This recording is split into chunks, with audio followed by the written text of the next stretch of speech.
রামচন্দ্র যখন বনবাসে গিয়েছিলেন তখন তার সাথে মা সীতা এবং ভ্রাতা লক্ষ্মণও গিয়েছিলেন। তো তারা একদিন বিকেলবেলা বসে রয়েছে, পাশেই মা সীতা একটা গাছে নতুন ধরনের ফল দেখতে পেল। তো তিনি সঙ্গে সঙ্গে গিয়ে ফলটিকে পেড়ে নিয়ে আসলেন এবং বললেন যে, হে প্রভু, হে রামচন্দ্র, আমি এখন এই ফলটি টেস্ট করব, যদি এটা বিষ না হয়, যদি ভালো হয় খেতে, তাহলে আপনাদের আমি এটা দেব। তো এই কথা শুনে রামচন্দ্র সীতামায়ের হাত থেকে সঙ্গে সঙ্গে ফলটি নিয়ে নেন এবং নিয়ে বলেন যে, না, আমি থাকতে তোমাকে এই ফলটি আমি খেতে দিতে পারি না, কারণ এটা যদি বিষ হয়, তোমার যদি কোনো ক্ষতি হয়ে যায়।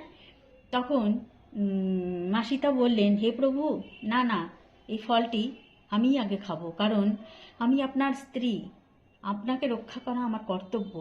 সেই কারণে আমি আগে ফলটি খাবো, যদি কোনো ক্ষতি না হয় তাহলে আমি আপনাদের দেব। তো এই বলে সীতামা ফলটি খেলেন এবং এত সুস্বাদু ফল তিনি কোনোদিন খাননি। তখন তিনি শ্রীরামচন্দ্রকে সেখান থেকে ভেঙে দিলেন এবং শ্রীরামচন্দ্র সেখান থেকে ফলটি নিয়ে ভ্রাতা লক্ষ্মণকে আবার দিলেন।